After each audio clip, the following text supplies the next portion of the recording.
Good afternoon. Three things as always, right? Abolish or fulfill, raising the bar, and we belong to God. So abolish or fulfill. Did Jesus come to get rid of the Old Testament? No, he says very clearly today, he said, I didn't come to abolish, I came to fulfill. And I think there's been there is a heresy from a guy named Marcion who said that the God of the Old Testament is a different or lesser God than the God of the New Testament. We don't believe that. We believe that Jesus came to not abolish or get rid of the Old Testament, but to fulfill it. And the word that he uses in Greek, in the Greek translation, would be to perfect it, to bring it to its fulfillment. Jesus goes on to say, not the smallest letter or the smallest part of the letter will be abolished, right? And so the smallest letter in Hebrew is the yod, or the Y, and the smallest mark in Greek it's karaya. It's just a little mark. And so what Jesus is saying is, we're not going to get rid of anything from the Old Testament. So we can't say, oh, we don't have to follow those 10 commandments. But what Jesus is saying is, that's kind of looking at the external law. Now I'm going to bring it to a deeper meaning today.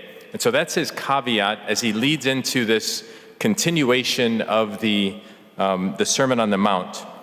So let's look at the second point, which is raising the bar. Jesus says, you've heard it said to your ancestors. And who would have said that? But Moses, right?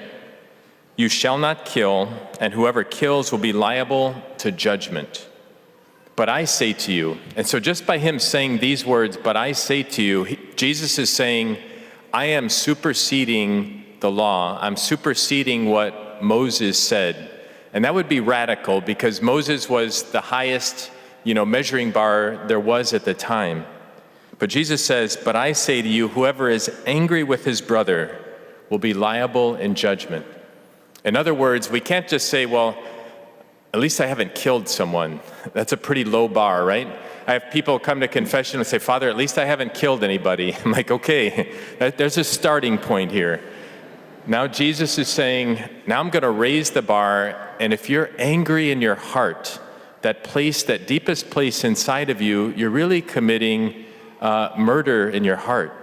A good example would be the use of our tongue, right? Have you ever gossiped about someone?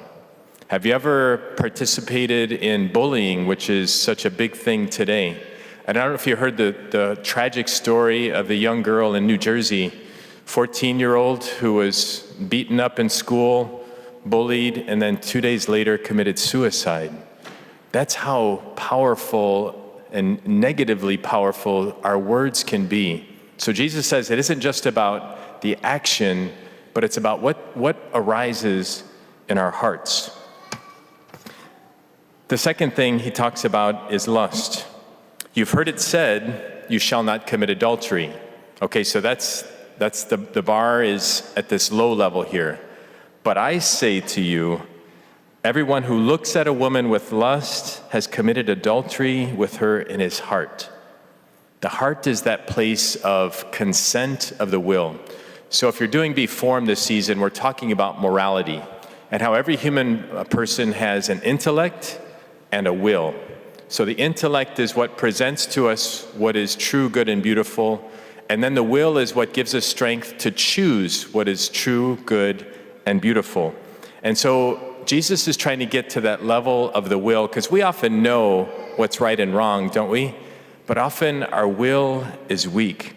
And so some people would say, well, what Jesus is teaching here is impossible. How can I not look at someone, a beautiful woman or man, someone of the opposite sex, without a natural attraction? Jesus isn't talking about just natural attractions. What he's saying is that initial thought that we have is not sinful.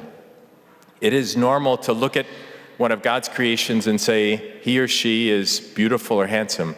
But when we consent to the will and carry that out in our hearts, that's when it becomes morally evil. And so Jesus is saying, pay attention to your heart. The initial involuntary thought is not sinful, but if we use our will, if we consent to it at that level of the heart, it becomes sinful. And then Jesus uses hyperbole, meaning exaggeration. He says, if your right hand causes you to sin, do what? Cut it off. If your right eye causes you to sin, gouge it out. Does he really want us to do that literally? No, but he's saying, my friends, this is serious. Sin is serious. Don't take this lightly. And so he's wanting us to pay attention in a very important way to, he doesn't want to just say, well, go do the minimum, right? I often use this example with husbands and wives. Husbands, have you ever said to your wife, honey, what is the least I need to do to keep you happy? Of course, I hope not, right? But do we do that with God? Do we say to God, God, what is the least I need to do to slide in the back door of heaven? That's not what he wants. He wants to transform us in such a way that everything about our lives, gives him honor and glory. He also talks about in the bracketed part of the gospel today about divorce. And I don't have time to go deep into this, but what does he say? He says, you've heard it said that whoever divorces his wife must give her a bill of divorce. But I say to you, whoever divorces his wife, unless the marriage is unlawful, causes her to commit adultery. Basically, what Jesus is getting at here is that marriage is indissoluble. Marriage is meant to be forever. And it was that way in the Jewish context, and then Jesus was reaffirming this. And so the church continues this teaching of the beauty and the longevity and the indissolubility of marriage.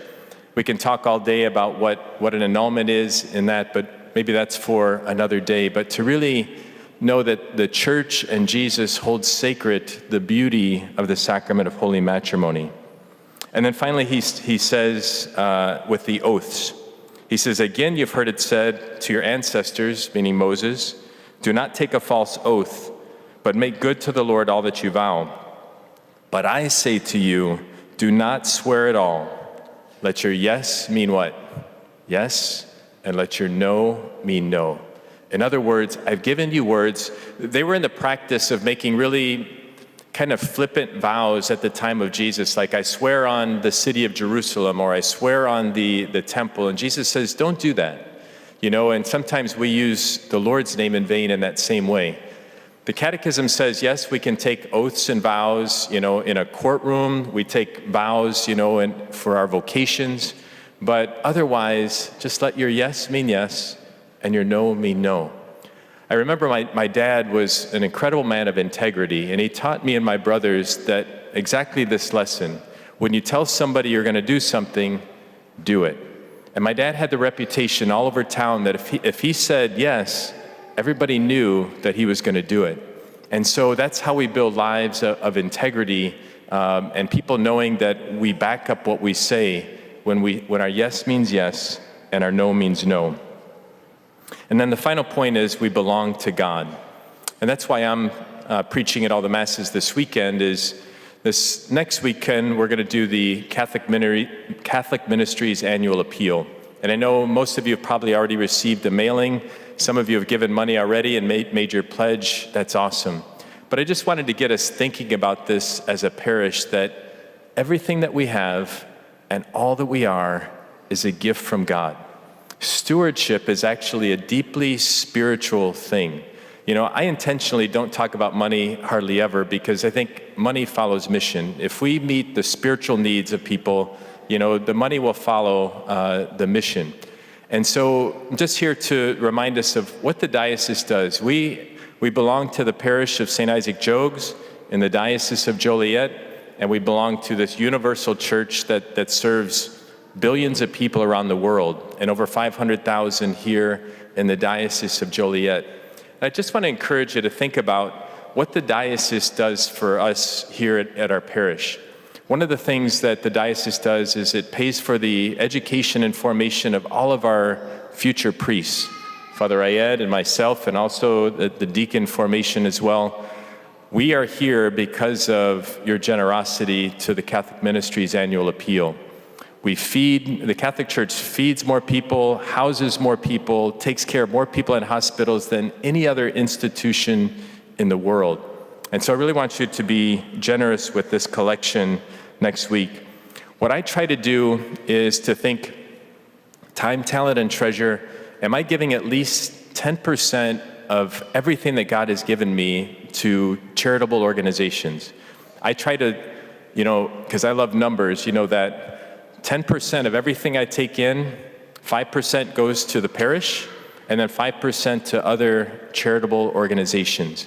And sometimes we don't even realize, gosh, how much do I give? And then Matthew Kelly challenges us to give 1 more % annually until it really hurts. And he says sometimes people can give 20, 30%, and we never lack, right? And so just a few numbers to give us encouragement. Last year, our goal for the CMAA was $185,000. Do you know how much we raised as a parish? $311,000. So $126,000 over our goal. 70% of that money came back to the parish, and we're using it for evangelization. Our goal for 2023 is $176,000. We've already pledged, before we even talk about it, $63,000. That's awesome. So hopefully next week, we're going to talk about this, go through the envelopes. We'll just do it one time, and then it'll be done, and then we'll keep moving on with our evangelization. The goal is that every family participate in whatever way that you can, because we're all part of this incredible church that God has given us. So let us reflect on these 3 points today, that Jesus came not to abolish, but to fulfill, to transform the law. He came to raise the bar for us, to say, I don't want you to be minimalist Catholics. I want you to be maximalist, if that's a word, to take this to the nth degree. And then also to give in generous ways of what God has given to us. And oh, by the way, fly, eagles, fly.